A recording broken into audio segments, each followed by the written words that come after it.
তোবা তোবা, আস্তাগফিরুল্লাহ। তুমি কেমন মানুষ গো? রোজার সময় লুকি লুকি টিফিন বক্সে খাবার নিয়ে যাচ্ছ খাওয়ার লেগি?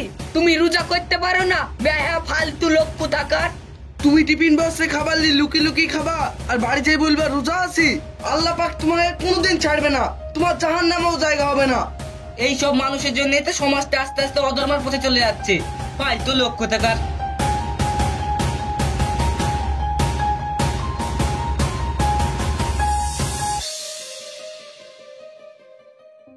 বেটা সন্দীপ, এই লেখা।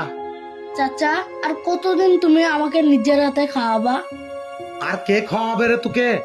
আমি ছাড়া এই দুনিয়াতে আর কে আছে তোর? চুপচাপ খাইলে, বেশি পাকামো করিস নি।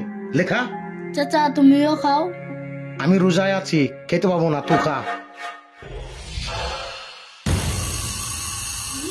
এইসব কি শুরু করেছিস তোরা রোজ রোজ? এটা আমার গ্যারেজ, কোনো দরগা না।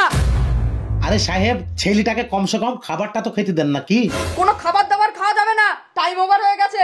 যা কাজ কর। আর সবাইকে বলে দিচ্ছি, শুনে রাখ, আমার গ্যারেজে যাতে আর কোনো আতঙ্কবাদী না আসে। এই সাহেব, সব মুসলমান আতঙ্কবাদী হয় না। আপনাদের মতন কিছু নিট চিন্তাধারার মানুষরাই আতঙ্কবাদী হয়। আর শুনে থামো থামো।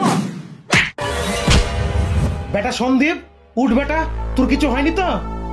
ভালো হয়েছে তোর বাপ মা মারা গেছে, তারা বেঁচে থাকলে আফসোস করতো, কারণ তুই একটা মুসলমানকে তোর বাপের আসনে বসিয়েছিস।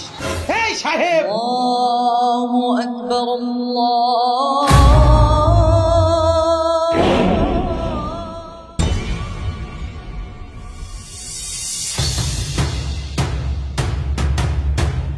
চাচা, ও চাচা, শুনো শুনো, বসো। তুমি শুধু শুধু সন্দীপের চক্করে পড়ছো কেন বলো তো? কেন? তুই কি বুঝাতে চাচ্ছিস আমাকে? সন্দীপ আমার ছেলের মতন। ছেলি? তোবা তোবা। আরে চাচা, কোনো হিন্দু কোনো মুসলমানের আপন হতে পারে না। আর আমি তো ভাবি তোমার সাথে ওই হিন্দু ছেলেটার সম্পর্ক কি করে হলো। এই চুপ রে, তুই আর ওই গ্যারেজ মালিকের চিন্তাধারা এক। তোরা দুইজনাই নিচ মনের মানুষ। আর এই তোদের মতন নিচ মনের মানুষেরা না আমাদের এই গোটা ভারতবর্ষে ঘৃণার বীজ ঢেলে রেখেছে। আল্লাহ হাফিজ।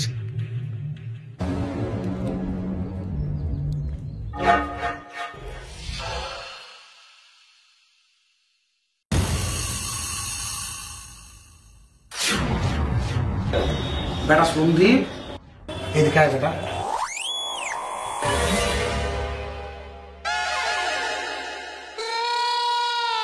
আরে চাচা, আবার এসো। গ্যারেজ মালিক দেখলে কি হবে? আরে ছাড় তো গ্যারেজ মালিক, এলে ভিতরে নিয়ে চুপ করে বসে খাগা। চাচা, তুমিও চলো খাবা। না রে বাপ, আমি রোজায় আছি, জানিসই তো, খেতে পাবো না। আজও রোজায় আছো? হ্যাঁ, আজকে আমাদের এই বছরের প্রথম জুম্মাবারের রোজা। ও, তাহলে আজকের ইফতারটা আমি খাওয়াবো। হ্যাঁ চাচা? সত্যি? যা বাপ, খেয়ে লাগা, আমি গেলুম, নামাজের সময় হয়ে গেছে। আচ্ছা।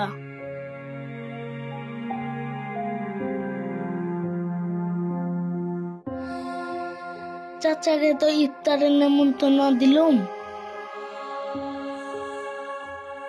কাছে পয়সাও তো নাই। আগে খেলি, তারপর মালিকের কাছে অ্যাডভান্স যাবো। কি হলো রে?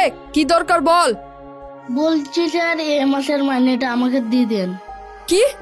তুই তো 1 মাসের অ্যাডভান্স আগেই নিয়ে রেখেছিস, আবার চাইছিস? আর 1 মাসে অ্যাডভান্স দেন স্যার, আমি ওভার টাইম করে শোধ করে দেবো।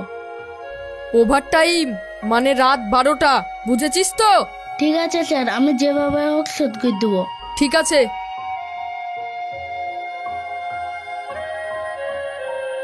এই নে, যা। এই শুন, বলুন স্যার। এই টাকা নিয়ে তুই কি করবি? এমনি কিছু না স্যার, হঠাৎ দরকার পড়ে গিয়েছে। ঠিক করে বল।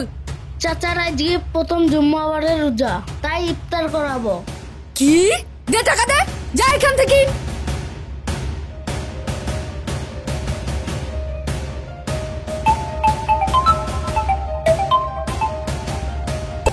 হ্যালো, কখন? কোথায়? আমি এক্ষুনি আসছি, এক্ষুনি আসছি। ডাক্তারবাবু, ডাক্তারবাবু, আমার ছেলে কোথায়? আমার ছেলে কোথায় ডাক্তারবাবু? বলুন। শান্ত হন একটু। আপনার ছেলের দুর্ঘটনা হওয়ার কারণে প্রচুর রক্ত বের হয়েছে। আপনি তাড়াতাড়ি ও পজিটিভ রক্তের ব্যবস্থা করুন। হ্যাঁ হ্যাঁ ডাক্তারবাবু, আমি এক্ষুনি ব্যবস্থা করছি, এক্ষুনি ব্যবস্থা করছি।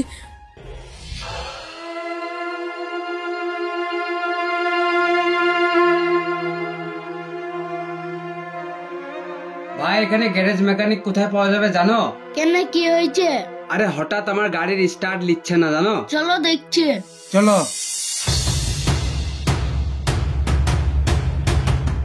এ দেখো এই গাড়িটা।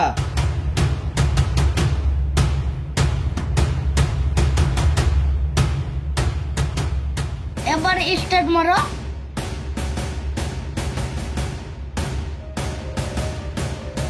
ঠিক আছে ভাই, এই না তোমার বক্সেস। ঠিক আছে ভাই।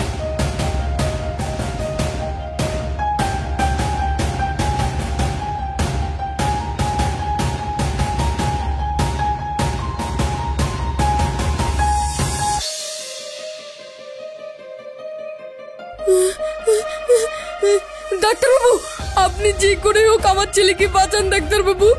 আমি কোথাও রক্ত জোগাড় করতে পারলাম না ডাক্তারবাবু।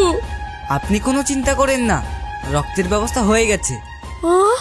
রক্তের ব্যবস্থা হয়ে গেছে মানে ডাক্তারবাবু? এক মুসলিম চাচা এসে রক্ত দিয়ে গেছে। মুসলিম চাচা মানে? কে ডাক্তারবাবু বলুন, আমি এক্ষুনি তার কাছে যাব। আপনাদের ওখানকারই এক চাচা।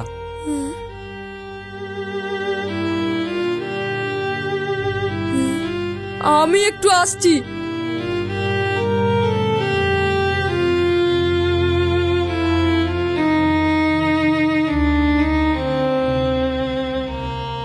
বেটা সন্দীপ, কি হয়েছে বেটা তোর? কাঁদছিস কেন আমাকে বল। চাচা, চাচা গো, কি হয়েছে বল বাপ, কাঁদিসনি বল আমাকে। আমি তোমার লেগে কিছু করতে পারলাম না গো চাচা। কেন তুই আমার লেগে কি করতে পারলি আমাকে খুলি বল। আমি তোমার লেগে ইফতারের ব্যবস্থা করতে পারলাম না গো চাচা। কাঁদিসনি বাপ, কাঁদিসনি। সন্দীপ, চাচা, ইফতারের টাইম হয়ে গেছে, চলো। আরে চাচা, কি দেখছো কি? তাড়াতাড়ি চলো, রোজা খোলার টাইম হয়ে গেছে। আয় বাবা সন্দীপ। আরে লেও চাচা, খাও। না সাহেব, আর খাবো না, অনেক খাওয়া হয়ে গেছি। অ্যাকচুয়ালি কি জানিস সন্দীপ বেটা, আজকে আমি রোজায় ছিলাম না। না রোজায় ছিল মানে আমার রোজাটা ভেঙে গেছি। কেন চাচা, কিভাবে রোজা ভাঙলো? হাসপাতালে একটা বাচ্চার রক্ত দরকার ছিল, তাই আমি রোজা ভেঙে ওই বাচ্চাটাকে রক্ত দিচ্ছি। চাচা, ওই বাচ্চাটা আর কারণ না, ওই বাচ্চাটা আমারই।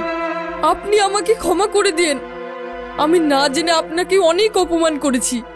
এই পৃথিবীতে জাতি ধর্ম নির্বিশেষে মনুষ্যত্বই হলো আসল ধর্ম। আমরা মানুষ হয়ে যদি একে অপরের সাহায্য না করতে পারি, তাহলে মানুষ হয়ে বেঁচে থাকার কোনো দরকারই পড়ে না। আপনি ঠিকই বলেছেন সাহেব। বিদ্রোহী কবি কাজী নজরুল ইসলাম বলে গেছেন না, মোরা এক বৃন্তে দুটি কুসুম, হিন্দু মুসলমান, মুসলিম তাহার নয়নমণি, হিন্দু তাহার প্রাণ। ঠিক আছে সন্দীপ সাহেব, আমি আসছি, আমার নামাজের সময় হয়ে গেছে। চাচা,